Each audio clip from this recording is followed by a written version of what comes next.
Hi, this is Tim Dolbear from Eclectica Studios in Nashville, Tennessee. Welcome to Tim Dolbear Unedited. Remember to like and subscribe. Thanks for dropping by. And remember to leave me a comment. I want to hear your stories too. My top 7 craziest revision notes that I've received from clients over the last 25 years while working as a full-time mixing engineer, as well as producing and recording people. Let's dive in, shall we? So, now, if you don't know what a revision is when I work on a project and then I send the mixed song or a mixed project to a client. The client listens to it, reviews it, and then sends me back their notes and their thoughts.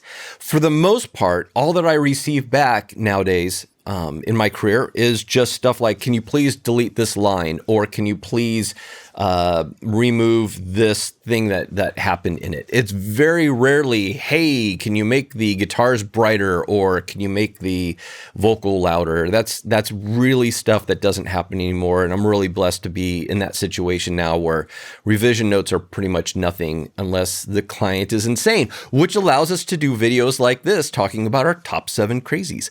So, let's start with the meme that all of us that do this professionally totally live by, and it's this. You've probably seen it, but I figured I'd throw it up there. And this is so true. If you charge very little for your mixing and you attract the $50 clients, your life will be complicated. Let's just put it that way. The professional clients that you work with, of course, then understand the process better and makes your life working as a professional way easier too, because everyone in the room is a pro at that point. So we've all run into various different ones, and there's a couple runner-ups that I'm going to talk about on my list today, and really let's dive into those runner-ups. So obviously there's the ones we all get, like people are listening to their mix on a MacBook Pro and the 1/4-inch speaker and then writing you and telling you, hey, there's not enough bass in my song. It's like, you think?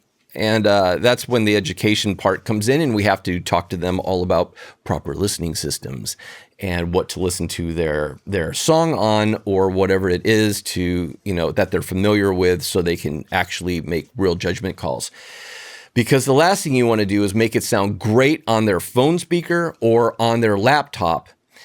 And you might say, oh, but everyone listens to it on their phone speaker. Yes, but in 5 years from now, people will be listening to it differently. And if you changed all of your mix to then sound great on a little tiny phone speaker or a MacBook Pro speaker, in 5 years, those speakers won't exist and it will be something different everyone's listening to it on. If you had just made the mix sound great on great speakers, on great listening devices, it'll translate. As technology changes, it'll translate and fit. So there's that. The other thing I want to mention is some clients just love the process. I have some clients that will send me endless revision notes, like on a song. Can you please try a delay on the guitar? Now, can you please try a reverb on the guitar? Hey, what if we added an egg shaker here? And they just love the process. And I do my best to just give them room and allow them to enjoy the process. They don't necessarily ever want to finish the song and release it.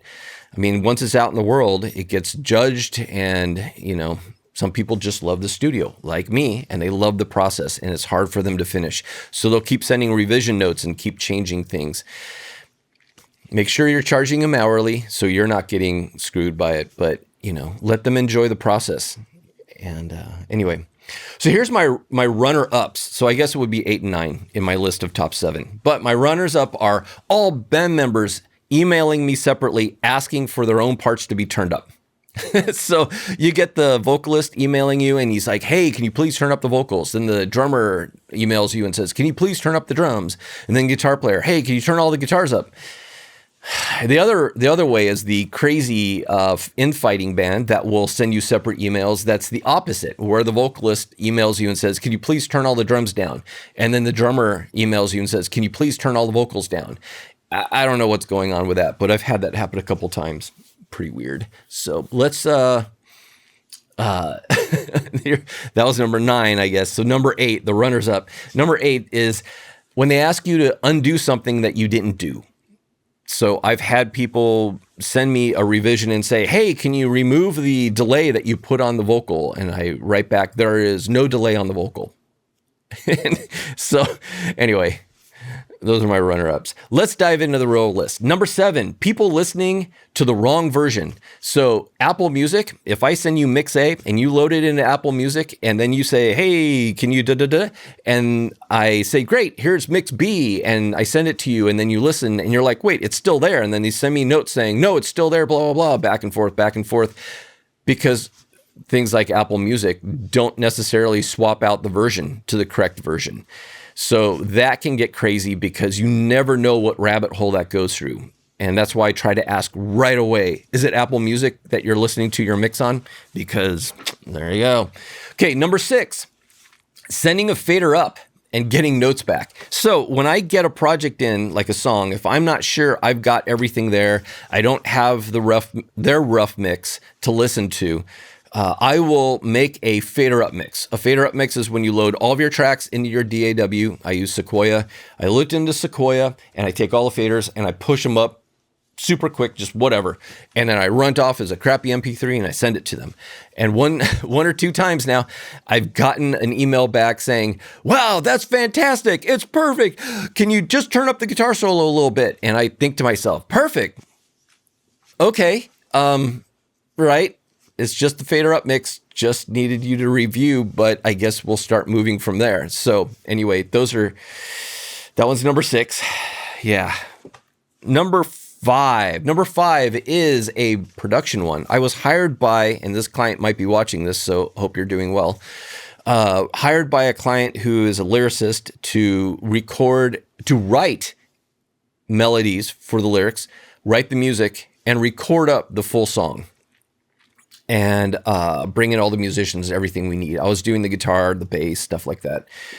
And the first song we did turned out fantastic. It was awesome. Super proud of the song. Very, very cool. The second song, we got into it, and the lyricist really does not know anything about music. And so they were giving me, hey, I want the intro to sound like this song. I want the verses to sound like this song. And I would try to deduce what they wanted, as well as whatever the lyric and the melody was leading me towards. As a producer, really, once you hear the lyric, the melody, some basic chords put underneath that, the whole song is there and it just blossoms.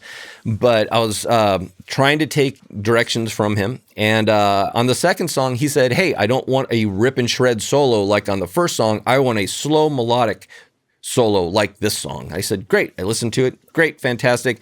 Did that. I sended him a rough mix with the new guitar solo for approval, and I get a phone call back, and I believe the first thing out of his mouth was, what the fuck is this? This is bullshit. And he just starts railing on me, and he can't believe that I would ever send him something like this, and he's so offended. And I was just completely caught off guard and put off by it. And it was basically how a mobster would talk to a longshoreman or something, just ripped into me for 5 or 10 minutes. And I said, fine, let me redo the solo and send you a new one. And, I want to get paid because I'm not going to waste any time on this. And I'm not going to eat it, I should say. And I did a rip and shred solo and sent it to him. And he's like, fantastic, perfect. And we finished that song and I cut all ties with him and I'm never going to work with him again. That is because you do not talk to somebody like that in life, let alone in an art situation. This is art we're making. It's supposed to be fun. It's not supposed to be so hardcore, so aggressive. My gosh, it's just unbelievable. I've never had anyone in my entire life talk to me the way that guy talked to me. And it was about a friggin' guitar solo. Anyway, that was number 5. Let's move on from there to number 4. So I would have artists come into the studio, sit on the couch, sing, play acoustic guitar, give me their song, and I will, as a producer and arranger, I will take it and create all the parts for it. We'll record the drums, bass, guitar, everything that's needed for it to bring it to life, what the artist is envisioning. And so that first meeting is important. We're discussing everything with this person, this artist. She is when I first moved to Austin. So it's like 2008, 2009. And great song, very like adult contemporary, very etherealistic sounding. And the example song that she wanted her song produced up as was that Mazzy Star song, the only hit, you know the one. Very etherealistic. Fade Into You, I think is what it's called, from Mazzy Star. Great song. And I'm like, yes, I can completely do that. We got like a crying lap steel just buried in verb, and it's just flowing with this beautiful flow, great feel, wonderful. And so we produced up her song just like that. We first had her do a scratch vocal, scratch guitar, so I could use it as a guide track. And then I replaced the guitars, added other stuff, added lap steel, did everything, and really brought the song to life. I was so proud of this song. Couldn't wait to play it for her. And I brought her in. Angela, my wife, was here again on that one because she was helping out. And we brought her in. We hit play. We played the song. Song ended, and I look at the artist. And she goes, well, that doesn't sound like bluegrass at all. And to this day, I'm still stunned at that phrase. It doesn't sound like bluegrass at all. And one, bluegrass was never mentioned. Two, the example song was Fade Into You from Mazzy Star. Like, what? And why would you ever come to me for bluegrass? You know, I don't do bluegrass, obviously, anyone who knows my background. And that was the end. That was the end of that song. I don't remember if we even got paid. Out the door she went. That was it. That was it. That doesn't sound like bluegrass at all. All right. Number 3, when you send a mix to a person and they send back a rambling paragraph that says, I don't know, I'm thinking that the vocals should be presented more like, I don't know, something like, I don't know. What do you think? How do you think they should be? And my answer is always, the way I sent them to you? Because why would I have sent them to you if they weren't done and ready to present to you exactly how I thought they should be? In your personal experience, how do you think it should be? There you go. That was number 3. Number 2, we're getting crazier. I mixed a short film, very short film. Now, I do a lot of documentaries and TV shows, reality shows and stuff, but I no longer, or very rarely, no longer work on fiction films because directors that make fiction films in the independent world can be challenging and difficult. And this is a good example of such. So I got hired to mix a 4-minute short film. 4 minutes. Barely enough for any dialogue, if you ask, in my opinion. But 4 minutes, I did the mix, super happy with it, sent it to the director for notes, and I got back a spreadsheet with over 400 notes on a 4-minute short film. And I scanned the first 2 or 3 pages of this and sent an email and said, I'm sorry, I don't think I'm the right mix engineer for this situation. I'm going to bow out. And I think I got back an email, something like, well, that's rude. Where did that come from? What's the problem? Something like that. 400 notes for a 4-minute short film. You can do the math. That's like one a second, 1.5 a second, something like that. That's number 2. Number 1. Okay, so I had a client approach me and she asked if I would mix her song. And I said, absolutely. Can I hear your songs first so I can make sure I'm the right mixing engineer for you? And she said, yes, I will send the tracks. I will send my rough mix and I will send you notes because there's a couple edits I would like done to the vocal track. I said, sure, great, let's do this. Send it. So she sent it. And this is a absolute direct copy and paste into a PDF file of the email I received from her. Y'all ready? Okay. So we have the whole fact that, like, I understood that I needed to do the edits before I inserted them into the song and started mixing. Kind of a duh, right? You want to fix it, and then you want to mix it. Fix, then mix. So this, if you're reading along already on this PDF, you'll notice that at 7 seconds there's something, and then at 8 seconds there's something. At 10 seconds, we're getting into that, this could be a 404-minute kind of thing. And so I start reading it, and I start scanning down this, and now we have, verse 2.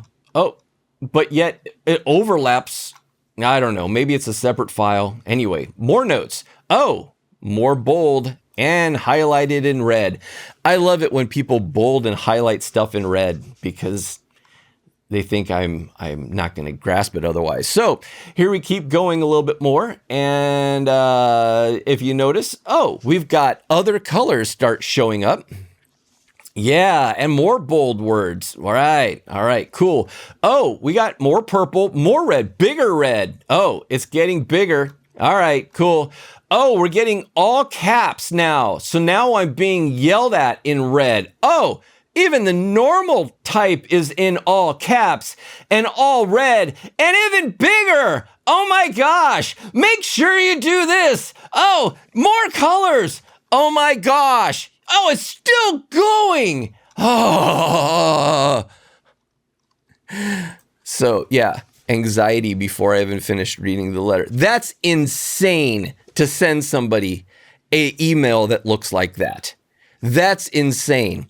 Side note, I did kind of think about, wow, I wonder what their last experience was with a mix engineer that led them to send that email to me. Anyway, I did not take on the project. I don't remember specifics. I think I checked out the audio that came with it, and it was just destroyed. And knowing that I was going to have to do so much work as I'm received all of that as a revision note before I even started, I figured that the process of doing this whole project was going to go badly. After all these years of doing this, there's lots of red flags that I look for, and that was definitely a red flag. Someone that's totally like insane about it before I've even started working is going to end up being a bad situation. Anyway, hopefully you enjoyed some of these stories, and I would love to hear some of your stories, so please put them in the comments below. And yeah, there you go. So next time on Unedited, I'm going to show you all the way through, this is the plan, the spring reverb, stereo spring reverb setup that I use here while mixing, that is very inexpensive to put together and sounds absolutely beautiful and amazing. And I'm going to have sound examples that I can play so I can compare it between some digital emulations and some other things. And hopefully it'll get you enthused about putting together a spring reverb setup for your system as an outboard instead of using a plugin. So that's next time. Anyway, thanks for watching.